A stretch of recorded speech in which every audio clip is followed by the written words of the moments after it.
Welcome to the beautiful and vibrant New York, and welcome to a brand new product of BMW. We have the new BMW iX3 right here. This is the North American premiere, and to learn all there is about this car, if you're with me, Nick Gerstner, Product Management, BMW iX3. We spoke recently on different products, but now it's all about electric and all about Neue Klasse. So tell me, what car do we have here, Nick? So here we have the iX3 50 xDrive. Okay. It's our long-range, 400-mile estimated EV of the future.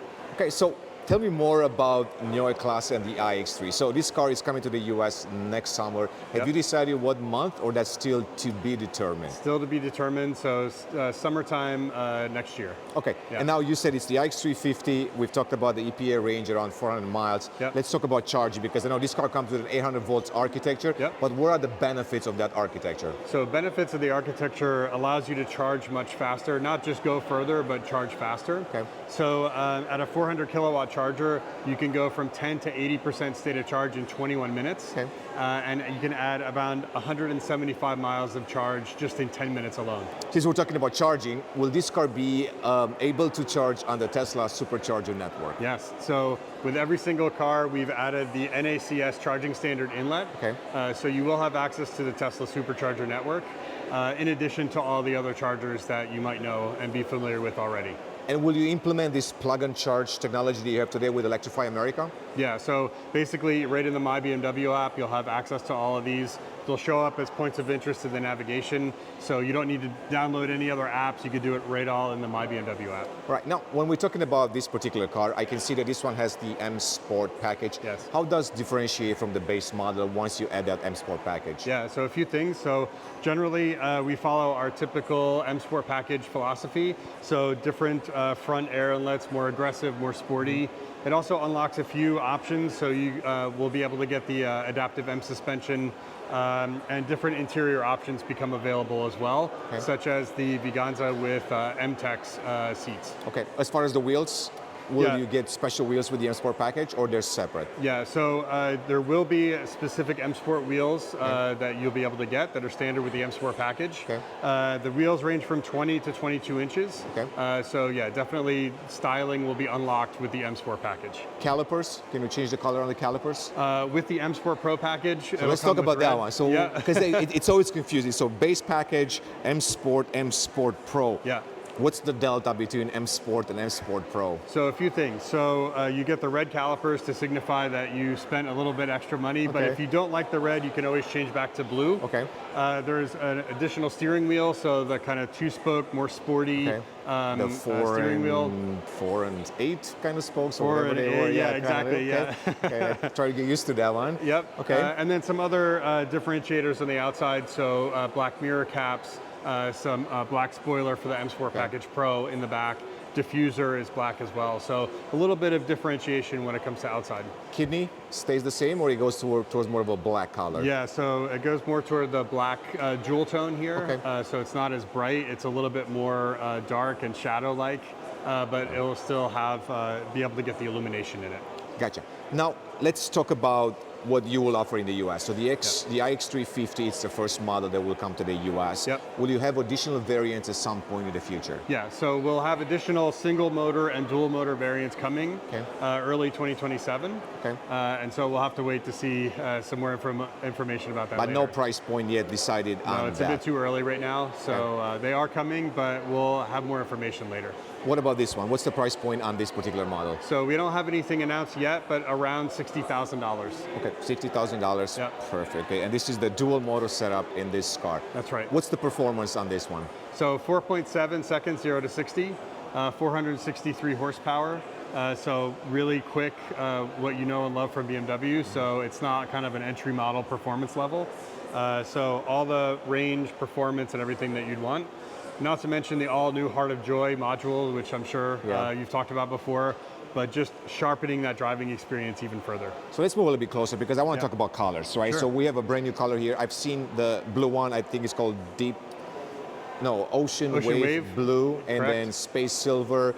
I've also seen a frozen gray somewhere else, but I haven't seen this one before. So black sapphire, but with a twist. Yeah, so this is a new old color. So we've reworked black sapphire, added a lot more metallic into it. Okay. So in the sunshine, this really pops. I mean, you can see the flakes, honestly, more than ever before. And I actually love this color quite a bit.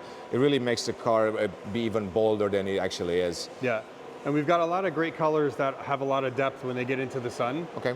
So the design language is more monolithic, a little bit more simple than what you may have seen in the past. Sure. And we really let the paint really come to life, and it's really deep when it gets in the sunshine. So I think a perfect pairing for the new design language. Gotcha. So I know the rollout on colors, it's a little bit staggered. So tell me, what would you have available at launch time? Yeah, so our launch then is next summer. Okay. So all paint and interiors will be available at our launch. So all of them? All of them. We do have a special green interior that will be coming.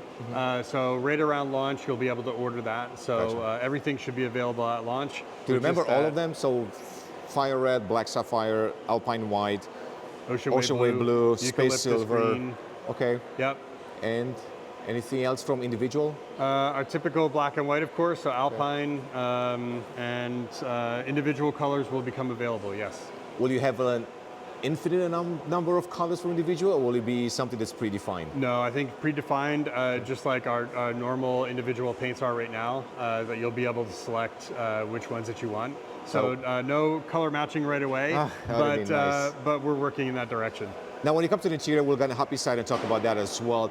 Will you offer leather at some point as well? Because I know some markets are not starting with leather; they're starting with Veganza and also Econeer, I guess, the other one. But will you have leather at lunchtime? Yeah, so we will. We start off with imitation leather. The quality now is so good that we've even heard feedback that it's either better than leather, easier to maintain, easier to clean.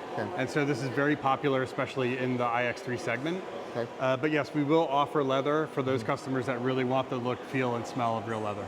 And now, as far as steering wheel options, we have 3 of them, right? So you have the base one with the 12 o'clock and 6 o'clock spoke. Then we have this one with the 4 and 8, and then you have another style for the M Sport Pro package, or? Yeah, so we have a base wheel with the center spoke and the 12 o'clock position.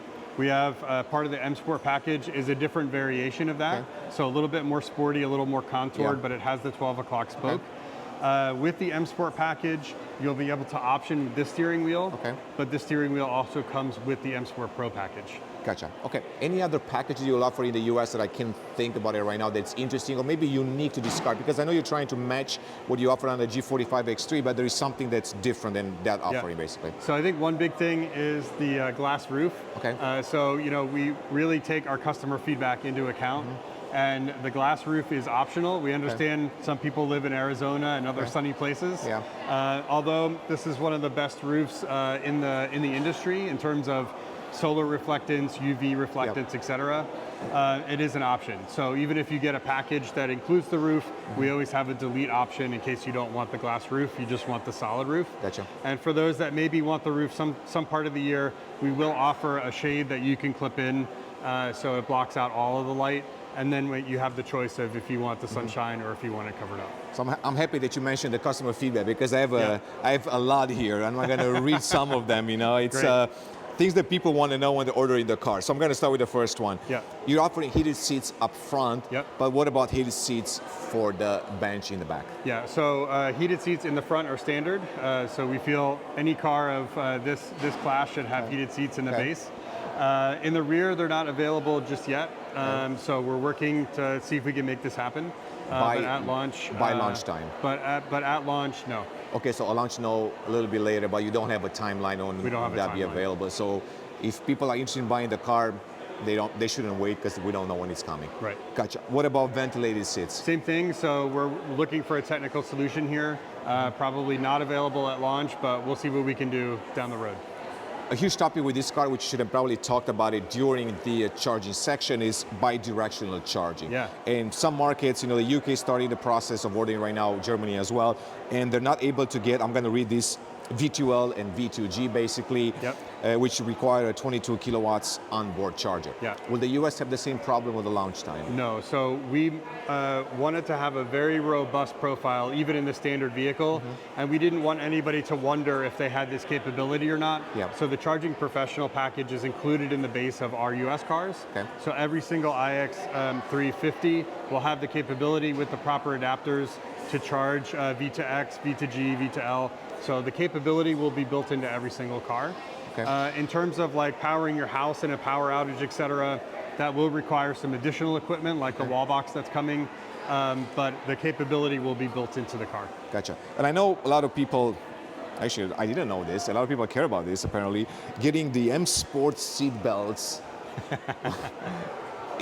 with the M Sport package. So aren't they gorgeous? I mean, come on, they are. I don't blame I never them. thought about that, but will that come with the M Sport package, or that will be reserved for something else? Yeah, so we're not really changing our strategy when it comes to the stripes and the seatbelts. So typically these are reserved for our M high performance vehicles like M3, M4. Okay. So I would not expect to see any changes here in this car.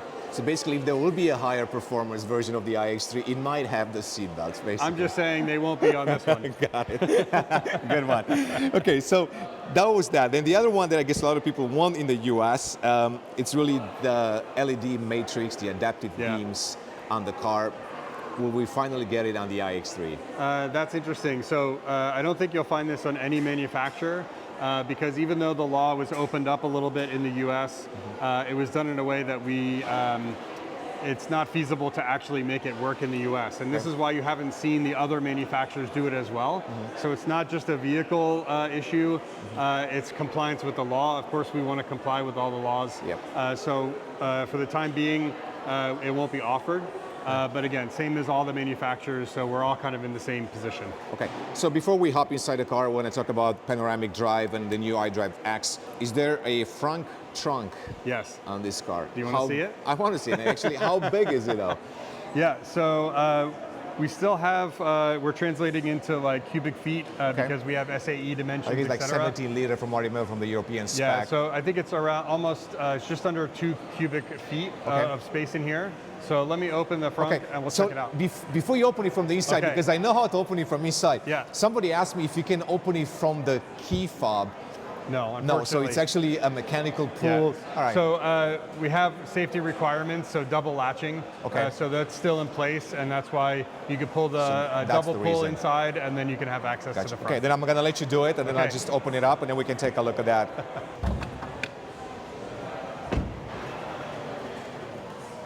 And of course, in typical BMW fashion, you got to have the logo right there. I have to remind you, the brand new Roundel. Which we'll talk about that in a second, because I totally forgot about that one. But I'll let you do the honors. Yep. So as you can see, there's plenty of space for charging components and things like that. You have your FlexFit flat tire solution in here as well. So all neatly contained in the front.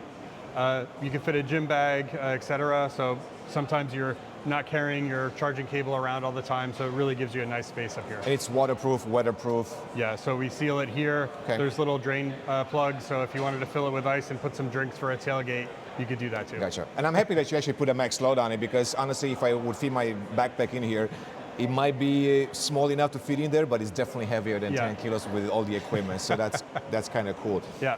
Anything else that we should know about? No, I mean, all of the sustainability features that you've seen so far, So recycled materials. Okay. So we really have this commitment, even in places that you don't see that often. Sustainability is very important, so even up front here too. Gotcha. All right, so let's close it up, and then we'll take a look at the logo on the hood, basically. Yep. Just slam it, or I'll let you slam it if you want. I don't break it. Perfect. Okay, so once again, before we go inside, let's talk about this, and you can come a little bit closer. So tell me about the logo, because I wrote a story on this. I talked with the head of design, Oliver Halmer. He explained quite a bit, but tell me what's new with this logo for people who haven't seen it yet. Yeah, sure. So we've simplified the logo and modernized it at the same time, but we kept all the same components that makes our brand special. Sure. So you'll see the matte finish on the black ring around the outside with the glossy kind of Bavarian flag reference in the middle. We've removed all of the chrome positions in between and around here, so it just makes a lot more precise, a lot cleaner, and a lot more modern. And honestly, you can also feel the ridges, because I remember doing this in Munich also. Yep. Now you can feel the ridges on that, so it's not like a flat surface. I don't want to leave smudges on it, but it looks quite interesting For sure. I mean, small changes that make a huge difference to make it look more modern, more techy in many ways. Yeah. Okay, so finally, let's hop inside and we'll take a look at what's new inside the car. Sounds good. Of course, the major news here, it's really the iDrive X. So maybe let's walk through a little bit of the functions here, because I know a lot of people were complaining about having less buttons in the car. Yep. Of course, you've heard this story before, so nothing new. I've talked about this endlessly, so I'm not going to focus too much on that. But one thing that I want to show, actually, it's really how you control the air vents, because you don't have any physical buttons anymore. Right. So for increased airflow, now the controls are inside the screen. However, you're not always having to fidget with all of the different displays, et cetera. Like manually, okay. Right. So we've included these kind of presets. So you can select direct airflow so that all the air vents are kind of pointed more at you. So on very hot days, you get it cooled down very quickly. And these are all set to your profile, so it'll remember what you had last. And then of course, indirect, if you don't want the air right on you, it'll just naturally flow throughout the cabin. And then of course, with the free air, you can then go back and adjust where you'd like.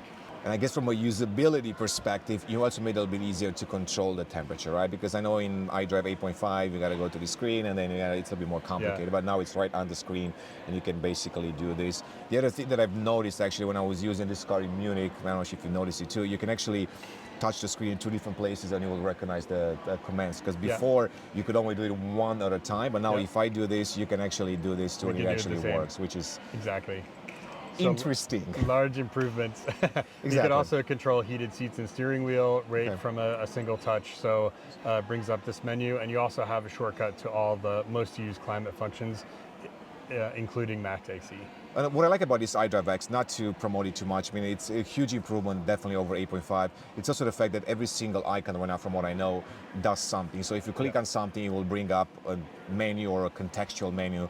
But, you know, basically any user that expects to tap on the screen on something, you should get like a prompt or like a response, and this one does that. But I guess the story really is the panoramic drive, panoramic vision display, or it used to be called before. Yep. Can you show me how you can customize that through this iDrive X? Absolutely. So in the center, there's always the important information like speed, state of charge, and range, etc.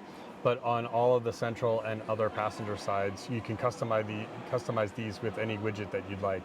So it's very simple. If you go into the car menu, Panoramic Vision display is right here on the front line. You can just go to configure in the personal mode, and pretty much any icon that you see here can then be put up into the Panoramic Vision. So you could remove some if you don't want air quality, and let's say you want the date, you simply just drag and drop, and it's very quick and very easy. Outside temperature, again, you can just drag up there and it changes in real time. Gotcha. So very simple and very easy. It'll save with your profile so it remembers how you have it all set up. So that's the customization. Gotcha. So I'm not going to spend too much time on this one. We've done a full iDrive X video. I'm going to leave that on the screen. People can see it. Let's talk about the materials inside the car. So this fabric on the dashboard, will you be able to customize this? So all of the interiors are curated into different kind of worlds. So when you select your seat color, all of the colors in the interior are combined to make a cohesive experience on the inside. You will be able to have an option if you don't like the textile on the dashboard. You will be able to get the same material that's on like the armrest, for example, without sacrificing any of the interior ambient light as well. So will you still? It will also shine through. Will shine through? That's interesting. I haven't seen that one. I'm actually kind of curious to see that one. I didn't realize that you're not going to lose that, because I expected that to stay, but I thought it maybe the ambient light, you know, from underneath will not shine through. No, we've done it in a way that will still remain there. In addition, so when you get the M Sport package, you can, if you choose, you can have the M interior, which has the M Perform text on the dash, on the door panels. So it really is meant to be kind of a cohesive world. And the colors do change throughout. So the digital light has a different color kind of dashboard. So it really is meant to be coordinated. Gotcha. So now to run quickly, you're losing the iDrive controller. Clearly, we've talked about this in the past, so a lot more simplified here. You're getting wireless charging in a vertical position, so that's cool. But I got to ask you this, because I remember when I first drove the car, I couldn't find the start and stop button. So how do you start a car? There is no start stop button anymore. So how do you start it? Basically, as you approach the vehicle with your digital key or your key fob, it will preload your profile. When you get close enough, it'll unlock the doors and welcome you. You get in. As soon as you click your seatbelt and put your foot on the brake, the car is ready to go. Interesting. Same thing with exiting. So when you put the vehicle in park, and then you unclick your seatbelt, the car will be off, and you can't move it after that. So even though the car is on, it's not in a drive-ready state, so you're confident to exit the vehicle. As you walk away, the whole car will lock and shut down. Gotcha. So we talked about the steering wheel. So that's the M Sport steering wheel, one of the options. Yep. And essentially, it also comes with these haptic buttons that you're able to control some of the features. Yep. On the, I guess, does it control this one or the panoramic display? Yeah. So this one will then control things in the center screen. Gotcha. And so, yeah, there's various things that you can confirm, or if phone calls come in, the information will be up there and you can accept or deny here. Gotcha. So that's, in a way, like a touchpad type of control. And from what I recall, it's also context aware. So I guess it leads up based on the context of the function that you're doing or something like that. Yeah. On the left side, it's always reserved for ADAS, right? Correct. For driver And assistance. this is the perfect example of the situational based availability. So when you're on the highway, generally you're not looking for a parking space. So the parking system will go away. And then when you're in a parking lot and you're moving slowly, this will appear, and activating it is as simple as just touching it, and then your instructions will come up on the screen. So speaking about the driving assistant package, is that going to be available at start time in the US? Is that the full package we're getting? Yeah, so there's two different packages. Okay. So we have Driving Assistant Plus in the standard profile, which means you'll get adaptive cruise control, which keeps the distance to the car in front of you, and we'll also have steering inputs to keep you centered in your lane. But then if you would like the kind of hands-off up until 80 some miles an hour, that's an additional package on top. But we felt like in the base to have this kind of basic driving assistance systems was crucial. And so this is included in every single car. Gotcha. So let's point inside, let's talk about the seats. So right now, these are the M Sport seats, or are the base seats? These are the base seats, so these are the standard seats. Okay. They are very supportive, but comfortable at the same time. Can you adjust the length of the seat, or is it a fixed one? No, so this is fixed. So there's no thigh support? No, but we've elongated the seat pan to compensate for that. Gotcha. And if you go to the M Sport seats, they're a little bit sportier, they hug you a little bit more, but I'm assuming it also changes the design of the headrest and all of that. Yeah, so more of like the M Sport seats that we're accustomed to today, say in the X1 or X2, so very similar geometry to that. So space-wise, if I recall, I mean, I've talked about this in the past, but just to reiterate, I guess similar size as the X5 in the back seat? Yeah, so interior space is similar to the current X5. Outside, actually very similar to the current X3. It's just a little bit narrower, believe it or not, a little bit shorter, and just a little bit longer than the gas version. Gotcha. Okay, so enough on interior. We'll have a chance to probably film this when we see more options. How about we hop outside? I'm going to ask you one more question about the door handles, because that's something that we haven't covered, and I do have a question that's quite important on that, so let's hop outside. Sounds good.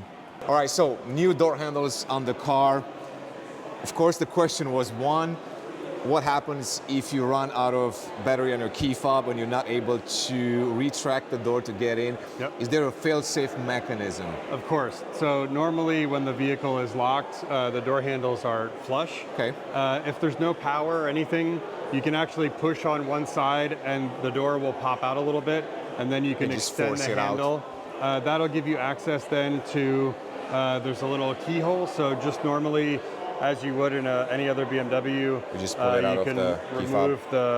remove the outer cover, and there's a physical key here, which will then go into that slot, and you can mechanically unlock the door and access the car. Gotcha. So now the second question was, a lot of people are complaining that with some competitors, they were having issues in cold weather, basically. So they were complaining about that. Have you, or do you know of any testing that was done in cold weather to eliminate these potential issues? Yeah, so we do a lot of cold weather testing. And of course, during the testing, some of our engineers experienced the ice on top of the door handle, and we've actually engineered an ice breaking feature so that the door handle will actually punch through the ice when the door handle comes out. So we won't have any problems with the door handles getting stuck or not extending when they should be. So I have to trust you on that, but I'm definitely going to test you when the Chicago weather hits, because that's the right test. But it's not heated or anything, right? It's just basically just a force that breaks the ice in order to open it. Got it. Okay, well, Nick, thank you so much. I guess next step for me is really driving the car one more time in final production, so I'm looking forward to that. Great. And as always, thanks for the time, thanks for information, and we'll see you soon. Sure, thank you. Thank you. Guys, thanks for watching. We'll see you in the next one.